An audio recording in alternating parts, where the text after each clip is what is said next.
기도하겠습니다. 아버지 하나님, 하나님을 정말 사랑하고 예수님을 사랑하지만 사랑하는 하나님의 뜻대로 살기가 너무 어렵습니다.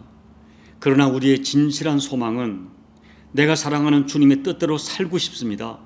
그 마음의 소원을 가지고 엎드려 싸우니 오늘도 말씀으로 가르쳐 주시고 주신 말씀 붙들고 살아갈 수 있는 하늘의 권능도 허락해 주옵소서. 그리하여 단 하루만이라도 하나님을 기쁘게 하는 조금은 덜 부끄러운 그와 같은 삶을 살아내는 우리 모두가 될 수 있도록 은혜 베풀어 주옵소서. 예수님 이름으로 감사하며 기도하옵나이다. 아멘. 하나님 말씀은 야고보서 3장 13절로 18절 말씀입니다. 너희 중에 지혜와 총명이 있는 자가 누구냐? 그는 선행으로 말미암아 지혜의 온유함으로 그 행함을 보일지니라. 그러나 너희 마음속에 독한 시기와 다툼이 있으면 자랑하지 말라. 진리를 거슬려 거짓말하지 말라. 이러한 지혜는 위로부터 내려온 것이 아니요 땅 위의 것이요 정욕의 것이요 귀신의 것이니 시기와 다툼이 있는 곳에는 혼란과 모든 악한 일이 있습니다. 오직 위로부터 난 지혜는 첫째 성결하고 다음에 화평하고 관용하고 양순하며 긍휼과 선한 열매가 가득하고 편견과 거짓이 없나니 화평하게 하는 자들은 화평으로 심어 의의 열매를 거두느니라. 아멘. 사도행전 2장에서 성령님이 임재하시고 그리고 그때에 세워진 초대교회는 정말 모두가 흠모할 만한 아름다운 모습을 가진 교회였습니다.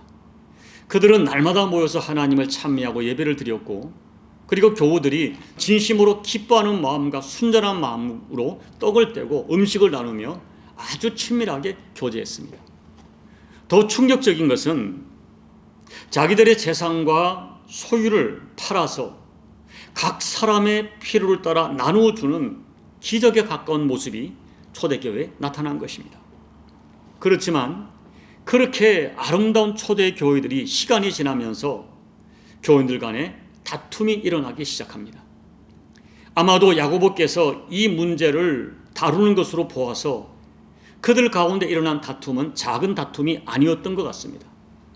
교인들이 서로가 옳다고 주장하면서 양보하지 않았고 특별히 이 독한 말로 상대를 정죄하면서 상처를 주고 다툼이 일어난 것입니다.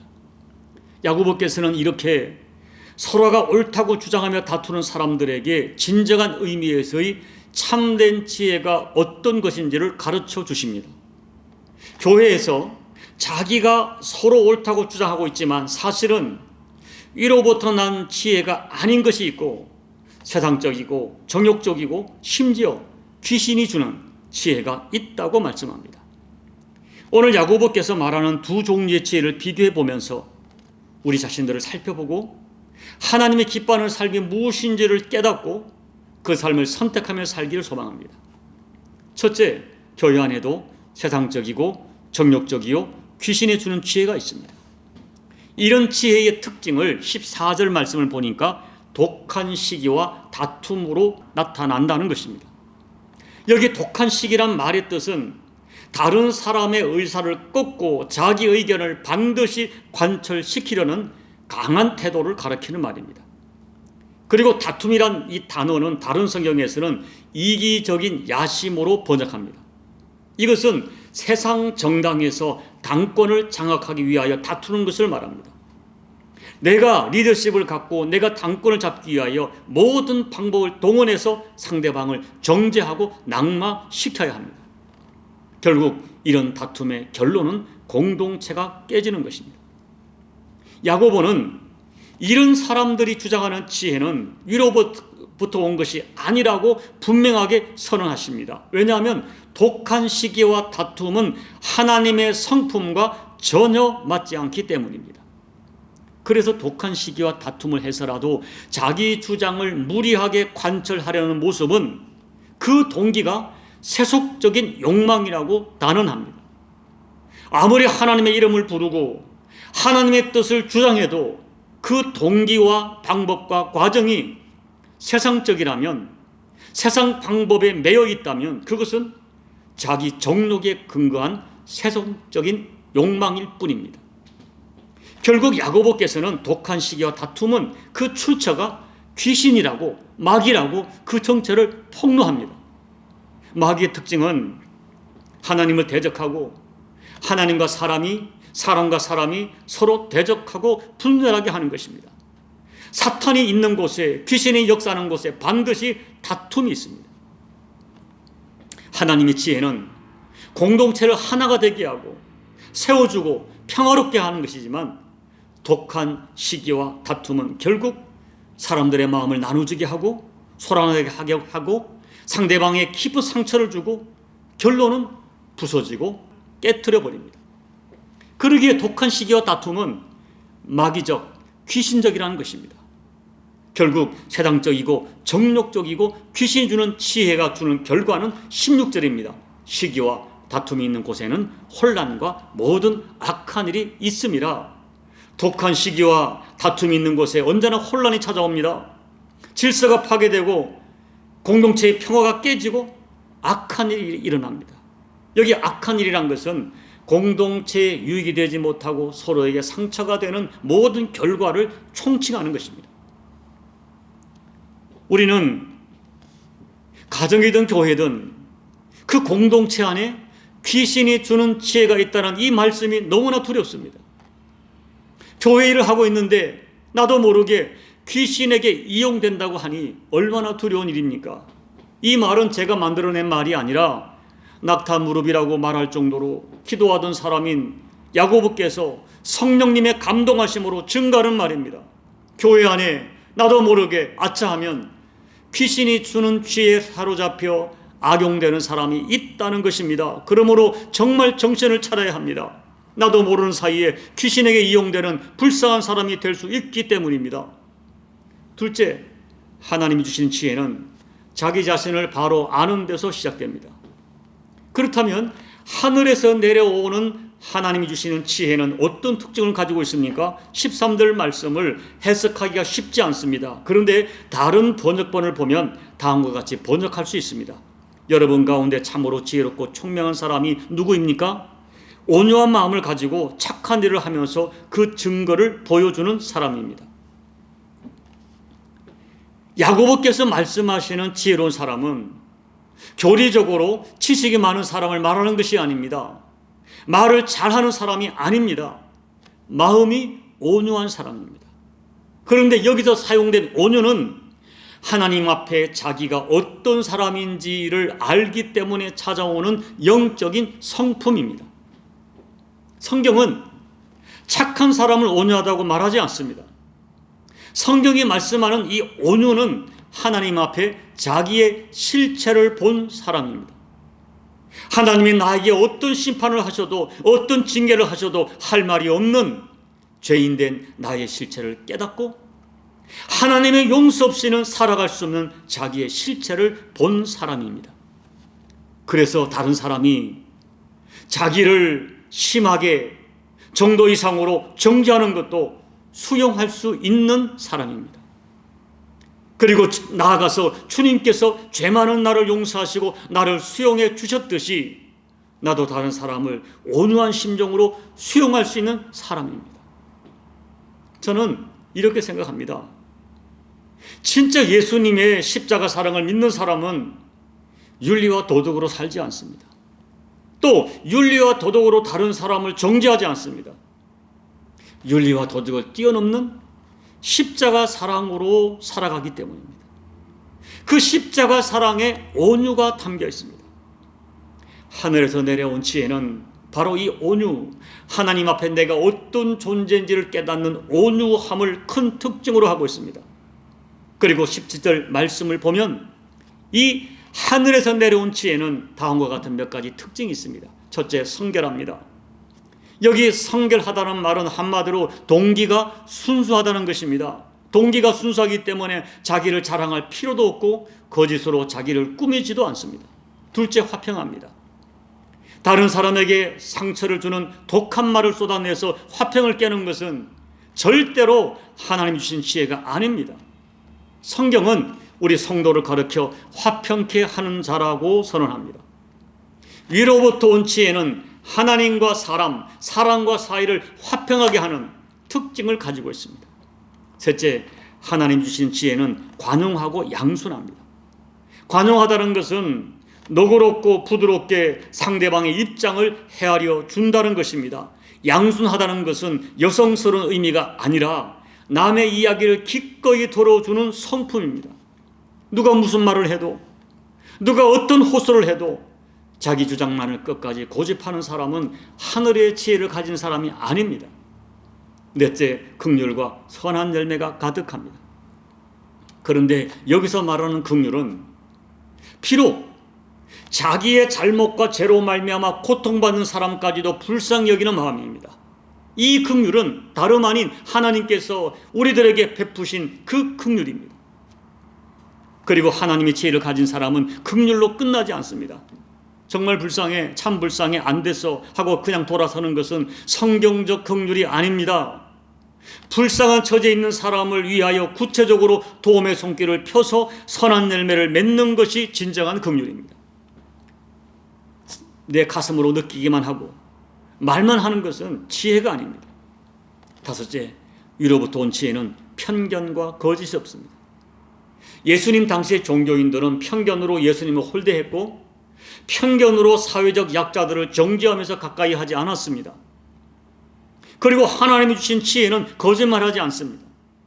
하나님이 주신 지혜는 나 하나 살겠다고 이 사람 앞에서 이 말하고 저 사람 앞에서 저 말하는 약삭빠른 지혜가 아닙니다. 저는 우리 성도들이 100% 진실하다 라고는 믿지 않습니다. 그러나 우리 성도들이 적어도 정말 거듭났다면 의도적으로, 더군다나 누군가에게 아픔을 주려고 거짓말하지 않는다고 굳게 믿습니다. 참 지혜는 어떤 손해가 있어도 진실을 말하고 진리를 따르는 것입니다. 이제 말씀을 마칩니다. 여러분, 현대 사회를 보십시오. 지식 만능의 시대를 살고 있지만 갈수록 인간관계가 이기적이고 냉랭해지고 삶이 꼬이고 서로를 정죄하며 다툼과 분열로 모두가 고통하고 있습니다. 이 시대는 민족 간의, 계층 간의, 세대 간의, 이념 간의 갈등이 너무너무 심합니다. 왜냐하면 그들이 사용하는 지혜가, 그들이 사용하는 정보가 하늘로부터 온 것이 아니기 때문입니다. 그 중심에 독한 시기가 담겨있고 그 배후에 마귀가 있기 때문입니다. 오늘 말씀을 저와 여러분이 정말 진지하게 받기를 소망합니다. 그리고 진심으로 하늘로부터 오는 하나님의 지혜로 여러분의 인생을 사시기를 결단하시기 바랍니다. 잠깐 사는 인생, 잠깐 사람들에게 흥하는 인생을 선택하지 마시고 영원히 사는 길, 하나님 앞에서의 삶을 선택하시기 바랍니다. 그리고 야고보께서는 너희에게 지혜가 부족하다고 생각되면 후히 주시고 꾸짖지 않는 하나님께 지혜를 구하라고 말씀하십니다. 야고보서 1장 5절, 너희 중에 누구든지 지혜가 부족하거든 모든 사람에게 후히 주시고 꾸짖지 아니하시는 하나님께 구하라, 그리하면 주시리라.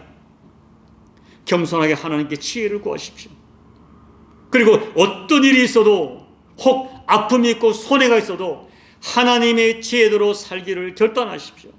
그래서 그 하나님이 주시는 지혜로 말미암아 여러분의 가정을 살리고 우리 교회 공동체를 아름답게 세워가시는 복된 인생을 살아가시는 저와 여러분 꼭 되시기를 예수님 이름으로 축복합니다. 아멘.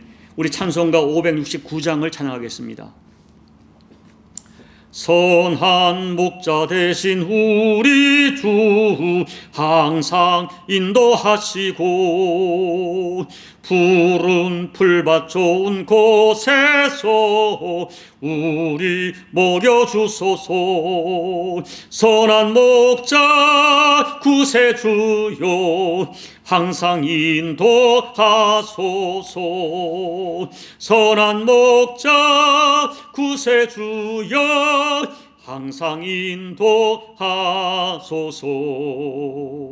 양의 문이 되신 예수여 우리 영접하시고 길을 잃은 양의 무리를 항상 인도하소서. 선한 목자 구세주여 기도 들어주소서. 선한 목자 구세주여 기도 들어주소서. 흠이 많고 약한 우리를 용납하여 주시고 주의 넓고 크신 은혜로 자유 얻게 하셨네. 선한 목자 구세주여 지금 나아갑니다. 선한 목자 구세주여 지금 나아갑니다.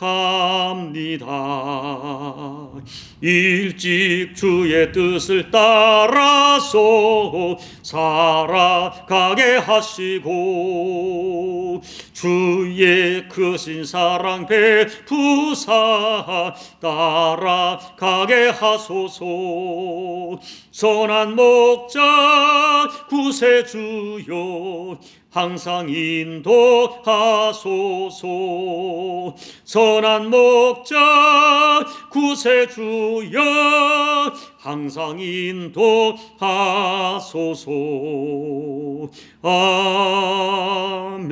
아멘. 하나님 아버지, 우리가 교회 안에서 가정에서 많은 주장들을 하지만 그 주장들이 내 생각의 의견이 과연 하나님께로부터 온 지혜인지 아니면 나도 모르게 악한 영에게 사로잡힌 독한 시기심과 다툼으로부터 오는 지혜인지 분별하고 깨닫는 저희가 될 수 있도록 하나님 은혜 베풀어 주옵소서. 하나님, 우리가 정말 지혜가 부족합니다. 잘 분별하지 못합니다. 하나님 구합니다. 소망합니다. 우리에게 맑은 지혜, 명철한 지혜를 더해 주셔서 무엇이 옳은 것인지, 무엇이 하나님의 지혜인지, 무엇이 마귀적인 지혜인지 깨닫는 저희가 되게 하여 주옵소서.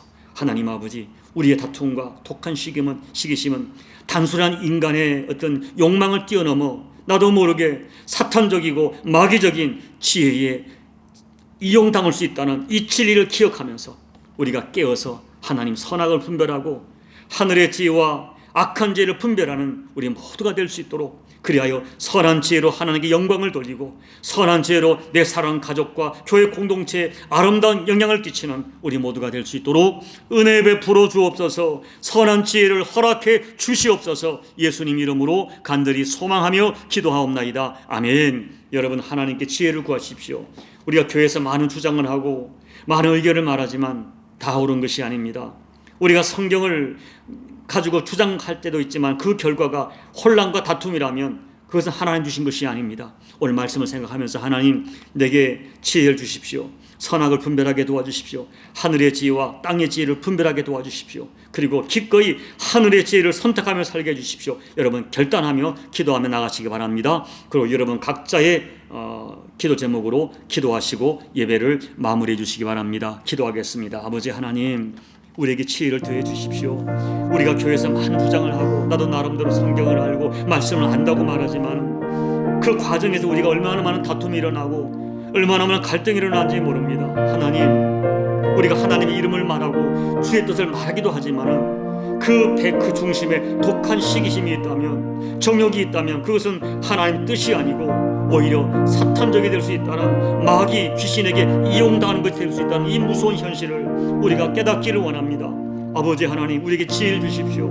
영을 분별함을 허락해 주십시오. 무엇이 하나님의 뜻인지, 정말 어떻게 하는 것이 주님의 주신 지혜인지를 분별하여 하나님의 지혜를 선택하는 저희가 될 수 있도록 도와주십시오.